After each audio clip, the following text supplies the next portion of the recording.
Welcome back. We love our kids, we really do, but the best thing about them getting their college diplomas is that they get off the payroll and get out of the house, right?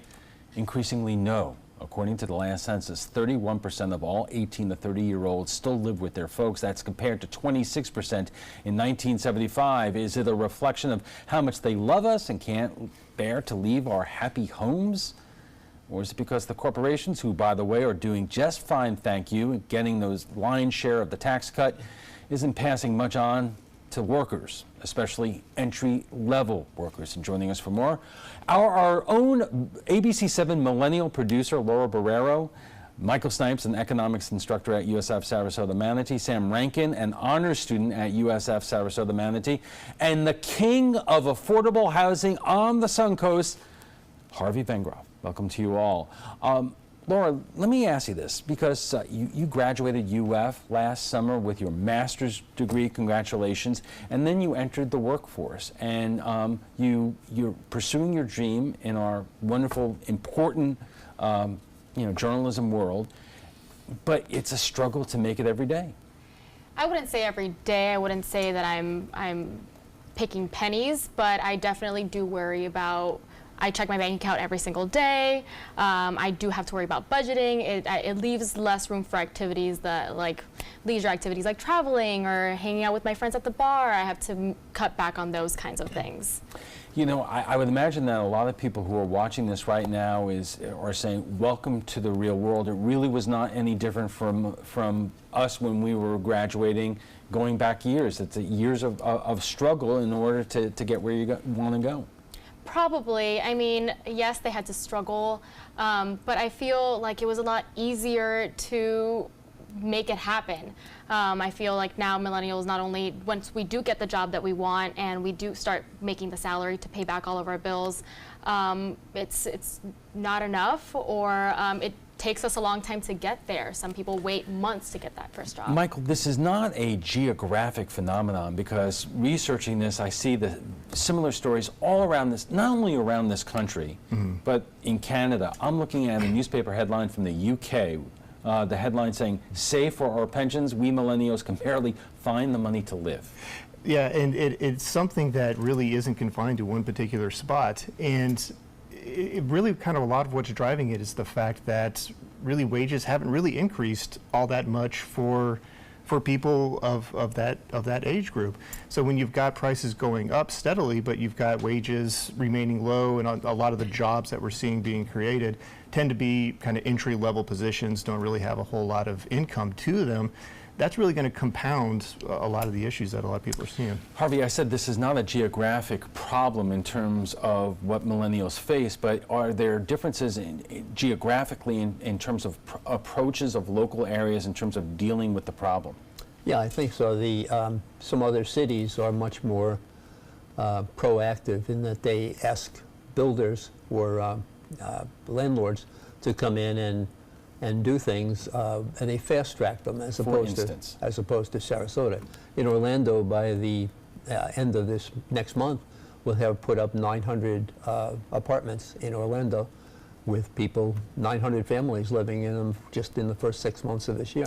So Sam, let me ask you, what bearing does your choice of major have on what you expect after your graduation? Because after all, there are certain degrees you could get that lead to higher paying jobs quicker. Well, I actually want to open my own business, so that's why I'm pursuing business management. And starting a business, you have to go into the expectation that you're not going to make a real high amount of money for a while because you are starting a business from scratch. So are you going to live with your parents at the outset? Yes. I'm currently living with them right now, and she said as long as I'm still in school and doing well, but... And they know that? Yes. We are just getting warmed up, and we'll have much more millennials at home right after we check the first alert weather service. Stay with us. Welcome back. We're talking about millennials and making a living post-graduation, and joining us for more are our own ABC7 millennial producer Laura Barrero, Michael Snipes, an economics instructor at USF Sarasota Manatee, Sam Rankin, an honors student at USF Sarasota Manatee, and the king of affordable housing on the Sun Coast, Harvey Van Groff. And Michael, let me start with you, because it seems the numbers don't lie here. There are more millennials living at home with their parents now than there were back in the 1970s. And the reason, or the question is why? Well, that's a good question. I mean, when you look at the data, and a lot of it goes back to the fact that people of this age group are earning less in real terms than people of previous generations. Why is that? Well, even when you look at people who have similar skill sets, look at similar experience, even when you look at and control for all of those things, people of this age group are still earning less. And it's a trend that we've seen in the data for the past 30 years. There hasn't really been a significant or meaningful increase in the wage or the real wage rate for 30 years. And so a lot of the time, a lot of the wages and the incomes and the issues that are being faced by 25-year-olds are really something that they're inheriting. They're inheriting a situation or circumstances that really were in place long before they graduated or went into the workforce. I don't know about that. I would take the other side and say that I graduated as a biology pre-med major, and those skills had no value, and I couldn't get a job. I never got a job in my whole life because I wasn't offered a job, so I went into business. So your criticism is that many young people are majoring in areas that are not well-paying or do not have a lot of jobs to begin with. Well, I think people go to college and expect to come out and earn a lot of money or earn as much money as their parents did or are. And, you know, your parents have been working for 20 years longer than you have, and you're coming out and you're expecting at least as much money as they make. Laura, when you were looking for a job, what was the biggest obstacle? The biggest obstacle was getting the job interview. I feel like once you have the interview, you're golden, you're good, you're in the door. But the biggest, you put in your resume through this job searching website, and then they get hundreds of applicants a day, and you're basically just a number. You put in your resume, and then you fill out the application form, and then you have to sit and wait. They don't give you a phone number where you can call or an email where you can follow up with them. It's not a person that you're talking to, it's a computer.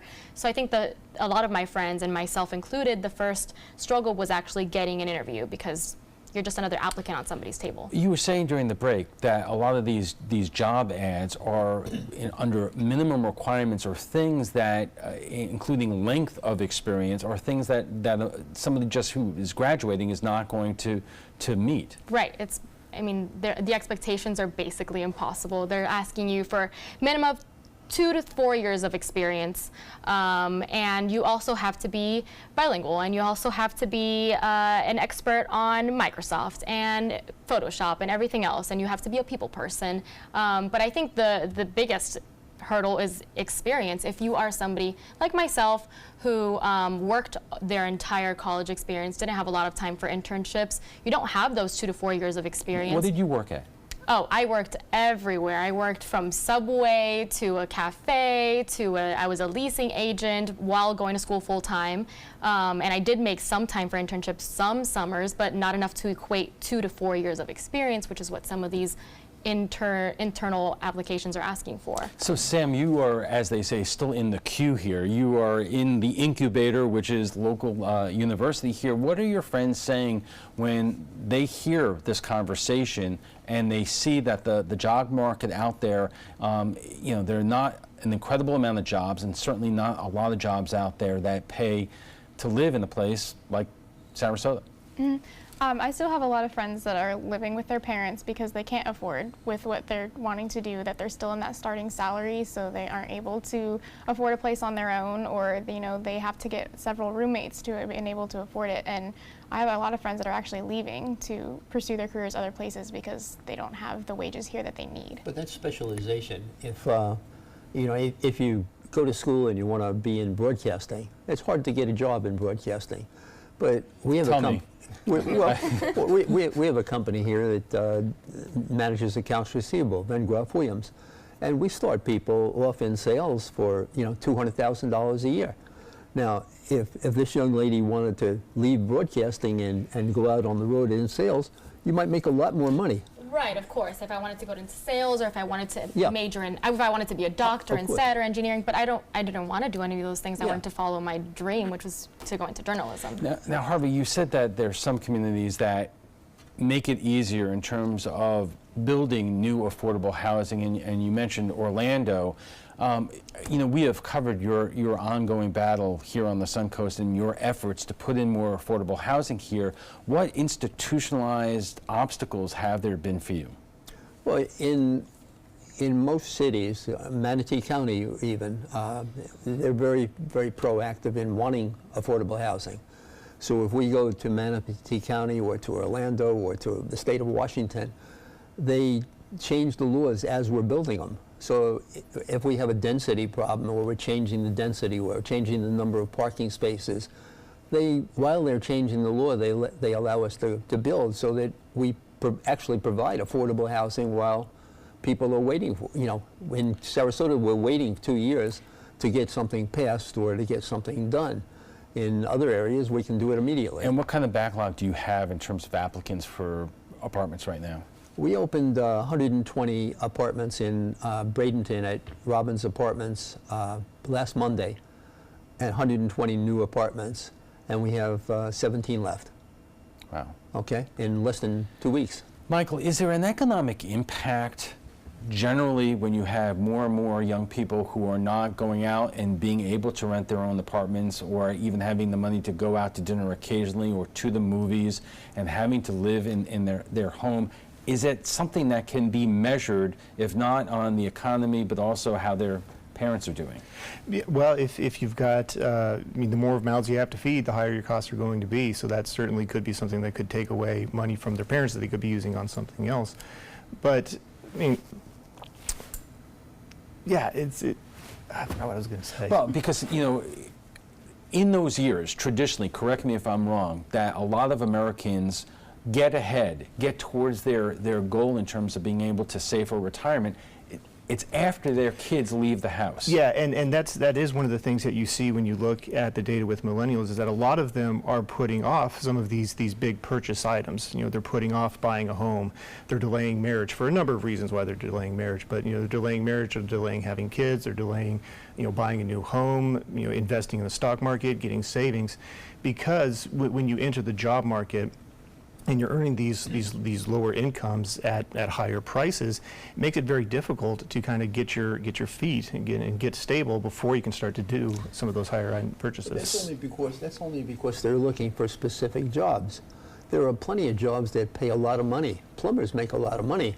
So is the solution to just get the easy job that will pay you more money? Not an easy job, but if you have a choice. You can either do what you really want to do and make less money, or you can do something that makes you more money. I always felt that, you know, I was worth a certain amount per hour, and whatever it was that I was going to do, that's what I would make, as opposed to saying I want to be a broadcaster. You I know, would never make it. Adam Putnam, who's running for governor, is airing this commercial saying that we're pushing too many of our kids into college and saddling them with huge debt, and he's pushing trade schools for people who could probably, you know, make livings, you know, being a plumber or auto repair. Is that really the answer, though? Well, I paid my daughter, I paid her off. I said I would buy you a new convertible if you quit school, and she quit college. Why? Because I didn't think she was learning anything there. And that's actually one thing that I agree with. That, I mean, not everybody needs a college degree. I mean, but it's what we used to call the American dream. True, but there's now more ways. If the return to a college education just isn't there, then, you know, look in other avenues. I mean, I agree that having more investment in vocational training and learning how to become a plumber or working in construction, I think that's a great idea. All right, we have to take a quick break, and we'll be back for final thoughts, because I believe our millennials might have something to say about that in a moment. And our guests join us right now for final thoughts. So, Sam, what do you want people who are watching this right now to take away from what your business plan is in terms of after graduation, and the prospect that you're going to have to live at home with your folks while you pursue your dreams of starting your own business? I'm all for, if you have a dream and you want to do that for the rest of your life, then you should go do it. I mean, what's the point of doing a job that doesn't make you happy if that's what you're going to do for your whole life? My business, I know, is going to make me happy. I worked at a coffee shop for 4 years and just fell in love with it, and I knew that's the only thing that would make me happy to spend the rest of my life doing. So I know that, like, for people that are my generation, if they have a dream, I tell them to pursue it, whether, they have to be in that financial spot or they have to live with their parents, then so be it. That she makes an interesting point there, Harvey, because people are more productive and they are happier people if they are working in a trade which they enjoy and which is their passion. Ellen, I never worked a day in my life. I've enjoyed everything I've done. I've always been in my own business. I worked hard, but I always made more money than most other people because I worked harder or worked longer. Not that I'm smarter. I'm certainly not smarter than most people or any of the people at this desk. But I worked hard, and I feel that I enjoyed what I did. And Laura, I mean, I see you every day. You bring your passion to what you do here. But what is your calculation in terms of pursuing your dream in journalism, but also pursuing your dream of Paying the bills. Yes.